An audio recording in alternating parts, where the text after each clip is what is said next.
अगला पद करते हैं हम। अगला जो हमारा दोहा है, प्रेमी ढूंढत मैं फिरो,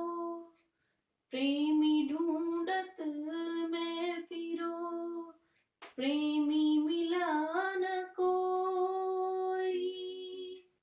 प्रेमी को प्रेमी मिले, प्रेमी को प्रेमी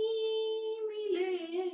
सब विष अमृत होई कबीरा, सब विष अमृत होई। इसका हिंदी में अनुवाद देख लेते हैं कि कबीरदास कहना क्या चाह रहे हैं। कबीरदास कहते हैं, प्रेमी ढूंढत मैं फिरो, फिरो होता है घूमना, प्रेमी होता है कि परमात्मा से जो प्रेम करने वाले भक्त हैं, कि ऐसा भक्त जो मेरी तरह उस परमात्मा में लीन होना चाहता है, जो परमात्मा का सच्चा भक्त है, मैं उन प्रेमी को, उन भक्त जनों को ढूंढ रहा हूँ, ढूंढने के लिए फिर रहा हूँ, घूम रहा हूँ। प्रेमी मिले न कोई, लेकिन कबीरदास कहते हैं कि ऐसा सच्चा प्रेमी मुझे कोई भी नहीं मिला।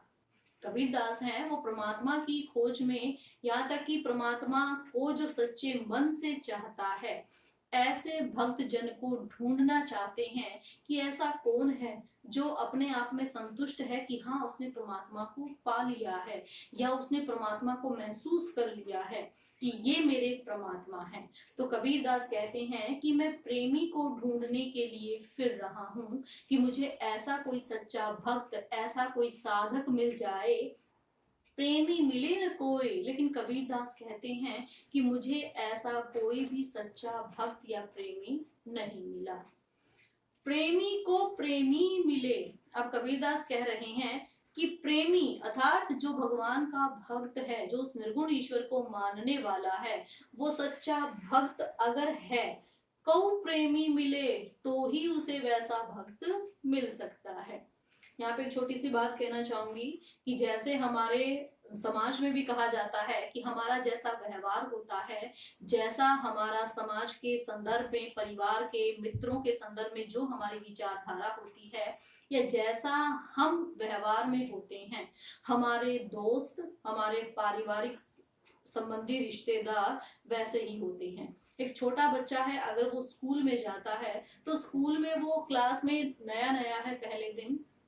उस दिन वो कहीं पर भी बैठ सकता है, लेकिन थोड़ी सी आधा घंटे के बाद या एक घंटे के बाद पूरी क्लास में से जो उसको अपने जैसा लगेगा, बातों में, काम करने में या व्यवहार में, तो वो बच्चा उसी के पास बैठेगा और घर आते ही कहेगा कि आज मेरा एक या दो मेरे दोस्त बन गए। वो दोस्त कैसे बने कि जैसा हमारा व्यवहार है, हम ऐसे ही व्यवहार के लोगों के साथ संबंध स्थापित करते हैं, उन्हें ही हम अपना मानते हैं। तो ऐसे ही यहाँ पर कबीरदास कहते हैं कि मैं तो उस निर्गुण ईश्वर को मानने वाला हूँ,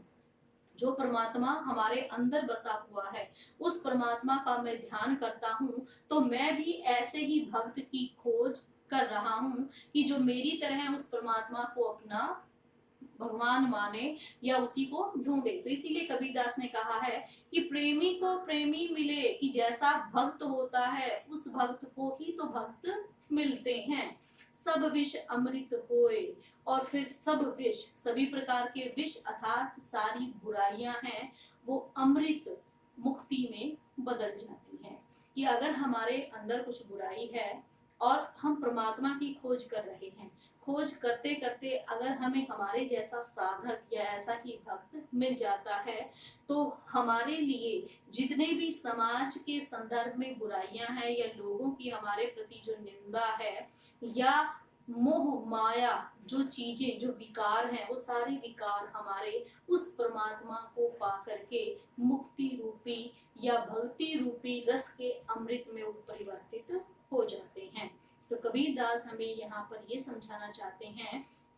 कि मैं पूरे जगत में प्रेमी को ढूंढता फिर रहा था, अर्थात मैं ऐसे भक्त को ढूंढ रहा हूँ कि जो परमात्मा में लीन रहने वाला हो या मेरी तरह वो सच्चा साधक हो। प्रेमी मिला न कोई, लेकिन इस संपूर्ण जगत में तो मुझे कोई राम कोई रहीम इनके ही भक्त मिले हैं, लेकिन सच्चा भक्त जिसने कि अपने अंतर आत्मा में, अपने मन में या सृष्टि के कण कण में परमात्मा को खोज लिया हो, मुझे ऐसा प्रेमी कोई भी नहीं मिला। अब कबीर कहते हैं कि प्रेमी को प्रेमी मिले, कि ऐसा भक्त हमें तभी मिल सकता है जब हम खुद ऐसे भक्त हों, क्योंकि हम जैसे होंगे ऐसे ही लोगों के साथ हमारा संपर्क होगा। तो कहते हैं कि प्रेमी को प्रेमी मिले, अगर मैं सच्चा साधक बन गया हूँ तो तभी तो मुझे ऐसा कोई प्रेमी मिलेगा, ऐसा कोई भक्त मिलेगा। सब विष अमृत होई, और फिर सांसारिक मोह माया रूपी जितनी भी विष की चीजें हैं जो विष के जैसी कड़वी हैं, ये सारे की सारी अमृत में अर्थात आनंद भक्ति रस में ये बदल जाएंगी, और तभी मुझे परमात्मा का यहाँ पर संदेश मिलेगा, या ये कह सकते हैं कि तभी मेरी आत्मा है वो तृप्त होगी और इसको आत्मा को परमात्मा मिल जाएंगे। धन्यवाद।